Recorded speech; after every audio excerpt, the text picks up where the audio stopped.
Muy bien, buenas noches a todos, a todas. ¿Cómo están? Bien, qué bien. Bueno, toca presentar este tema sobre el profetismo y yo quería proponerles una dinámica. Cada vez que yo mencione la palabra profeta, ustedes se puedan poner de pie y luego se sientan. ¿Está bien? Vamos a permanecer de pie durante toda esta exposición. ¿Les parece? Los que no pueden hacerlo, tranquilos, tranquilas, pueden quedarse sentados. ¿Está bien? Profeta, no profetismo. Muy bien. Estamos practicando bien. No sé si va a haber premio, no sé.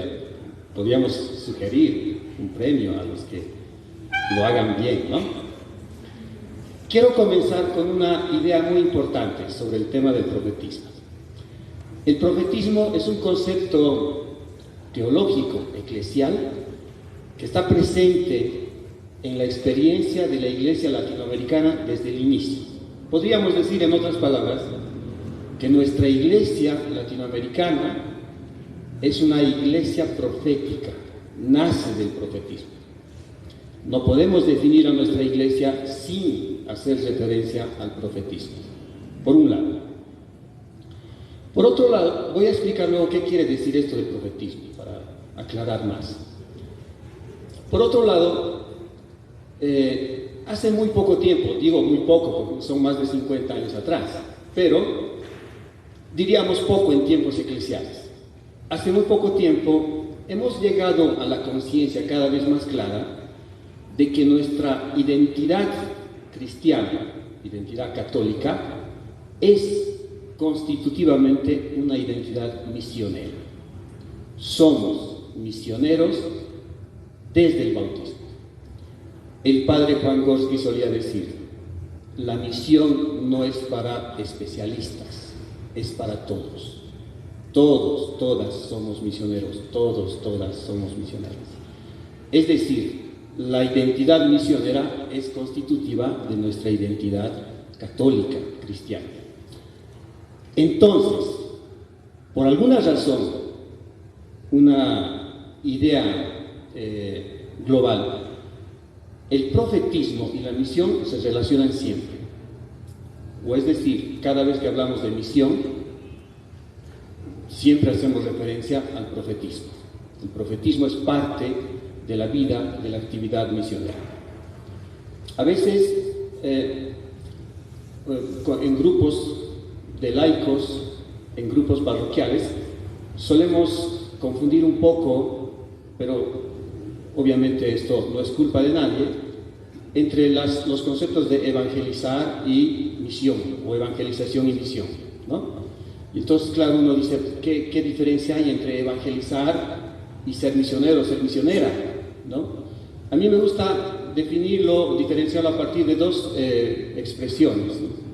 Evangelizar es la actividad por la cual yo comunico el Evangelio, comparto el Evangelio, vivo el Evangelio.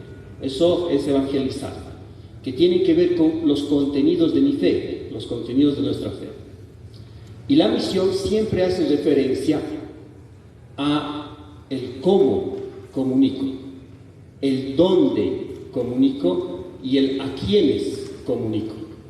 Estas preguntas, cómo, dónde, a quiénes, son muy importantes en la reflexión misionera. La misión siempre se ha problematizado estas cuestiones. ¿A dónde voy a comunicar? ¿A quiénes voy a comunicar? ¿Cómo? ¿Con qué métodos, con qué formas voy a comunicar el mensaje?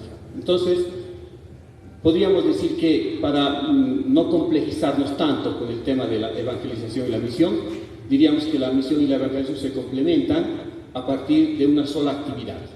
Tengo que comunicar el Evangelio, estoy llamado, tengo una vocación a comunicar el Evangelio, pero siempre me debo preguntar dónde, a quiénes y cómo voy a comunicar el Evangelio, y en ese momento que me pregunto y lo hago, estoy haciendo misión.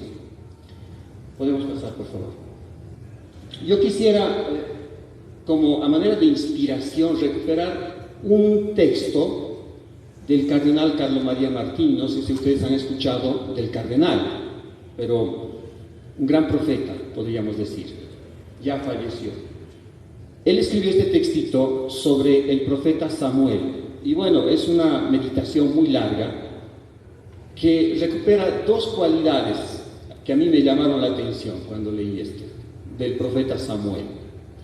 El cardenal Carlo María Martini dice: Samuel ha sido un profeta siempre en tiempos difíciles. Hoy se han olvidado de la cuestión, claro. Luz María está anotando por si acaso, ¿eh? Muy bien, gracias, hermano. Eso es ser misionero. Siempre salir de la comodidad, ¿no? Bien, Samuel, decía el cardenal, es un profeta en tiempos difíciles. Probablemente esta característica del profetismo es constitutiva también. Siempre la identidad profética se desarrolla, se desenvuelve, se realiza en tiempos difíciles. La dificultad es parte de la vocación profética. Podríamos decir, en un lenguaje más contemporáneo, la crisis en las cuales vivimos, en las cuales estamos, siempre producen, generan, fortalecen, podríamos decir, animan nuestra identidad profética. Segunda cosa que dice, esto lo tengamos en cuenta porque lo vamos a desarrollar luego. Segunda cosa, dice el cardenal Carlo María Martini: Samuel es un profeta que, muy bien, intercede. Miren ustedes, no es común definir el profetismo a partir de esta cualidad de ser intercesor, ¿no? Lo vamos a explicar ahora. ¿Podemos pasar, por favor?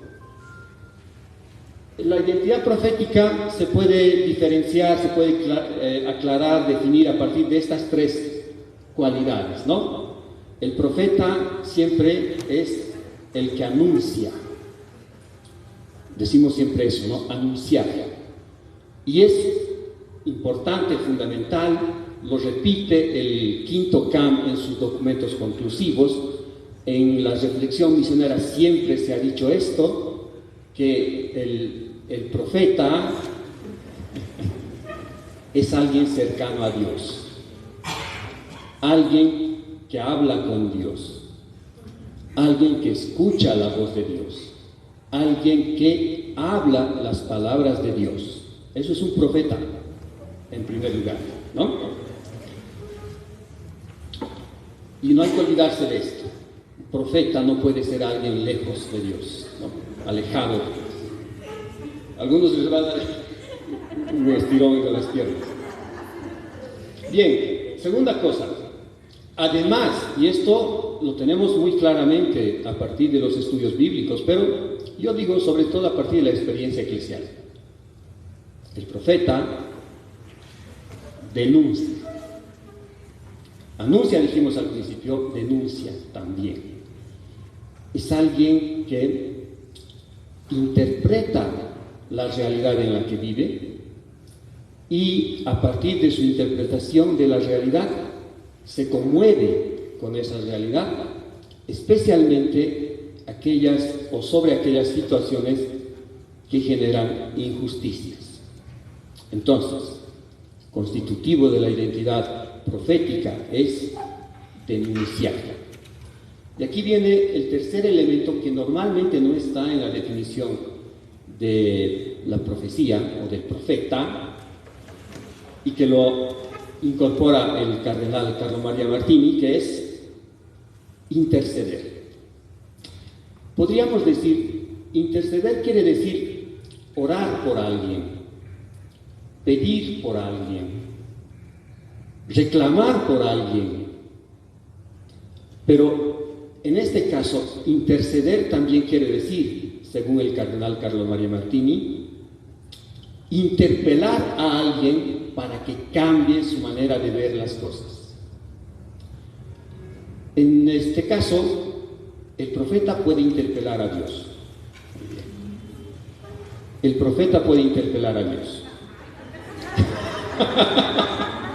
Genial. ¿Qué quiere decir esto? La cualidad de intercesor es una cualidad que ayuda a hacer cambios de mirada sobre las situaciones, cambios de perspectiva en la mirada. Podríamos decir, es constitutiva de esta cualidad profética, intercesora, mirar diferente las cosas, mirar de una manera distinta. Y eso se necesita mucho. Podemos avanzar, por favor. Yo quiero referirme a una realidad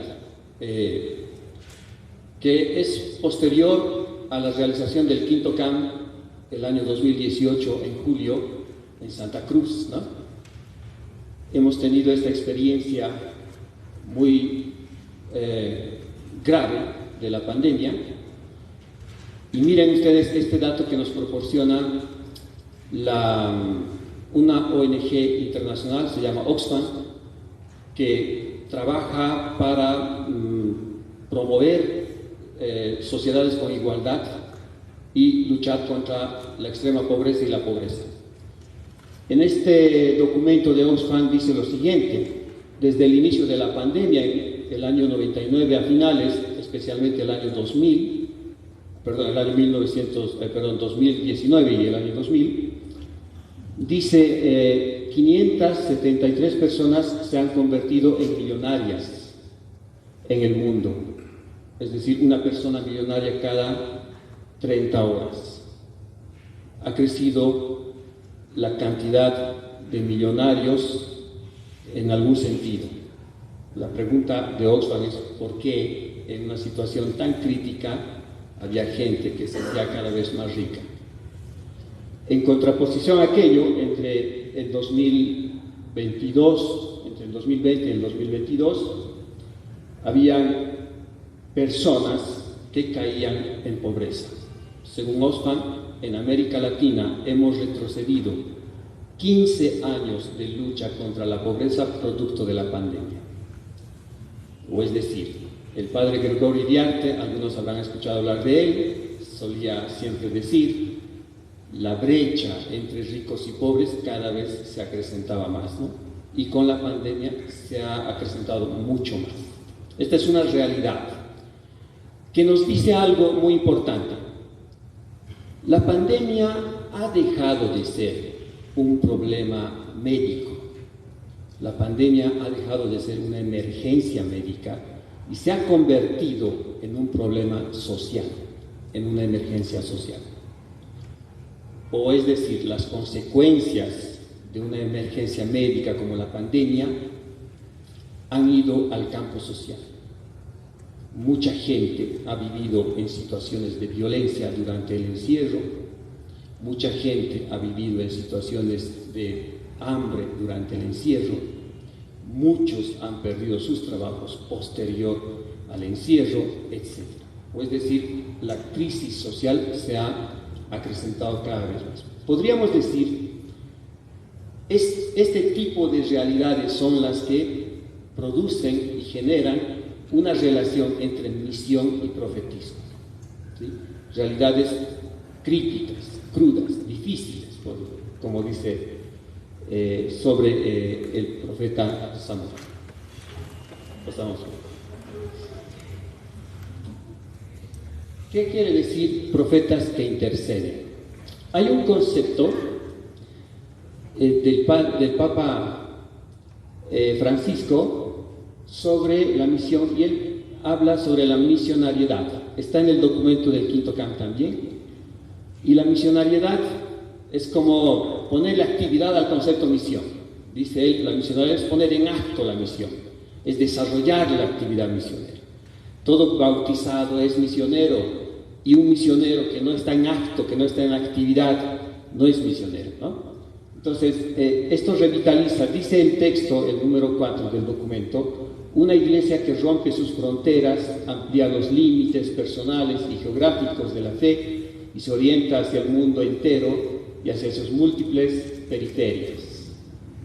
Entonces, ponerse en acto, ponerse en actividad, moverse, quiere decir la misionalidad. ¿Dónde hay que moverse? ¿Dónde hay que ponerse en acto? ¿Dónde hay que movilizarse como misioneros, como misioneras? Lo dice muy claramente este documento, lo dice muy claramente el magisterio del Papa Francisco, siempre a las periferias, siempre a las periferias.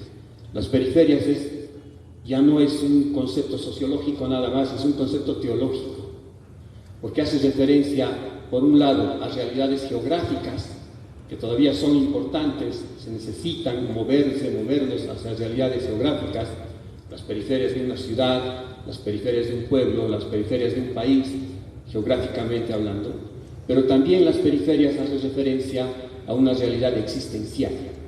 Las periferias existenciales, personas, situaciones, emociones que necesitan acompañamiento, que necesitan atención, que necesitan cuidado, que necesitan de nosotros, de nuestra presencia, etc. Sobre esto yo quisiera decir algo más. Cuando en el quinto cambio se discutía esta cuestión del profetismo, no podíamos evitar hablar de nuestra realidad latinoamericana. En muchos grupos, en muchas ponencias sale lo de nuestra realidad latinoamericana. Y una característica de nuestra realidad latinoamericana, a pesar de toda su diversidad, parece que ha sido y es todavía la polarización, la segregación, la fragmentación social. Esto después lo aclara muy bien el Papa Francisco en la encíclica Fratelli Tutti. Sociedades nuestras que están polarizadas, fragmentadas, desunidas, quiere decir, y que para unirlas, para curarlas, para sanarlas, no se debe ejercer la fuerza, sino el diálogo. Entonces, un aspecto fundamental del profetismo y de la misión parece ser hoy en día cada vez con más fuerza la capacidad y la cualidad de diálogo. Dialogar es una característica profética, misionera, muy importante hoy en día.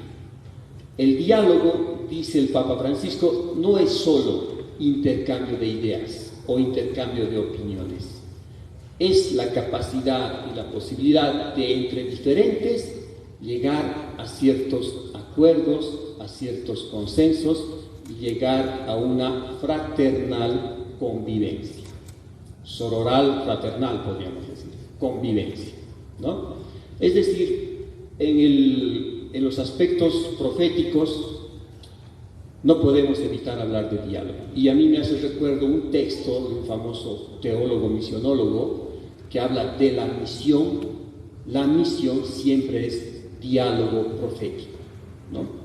Bien, podemos pasar. Creo que hasta ahí. Bueno, estas son otras características del profeta que intercede. Ya ustedes lo pueden leer ahí. Muchas gracias.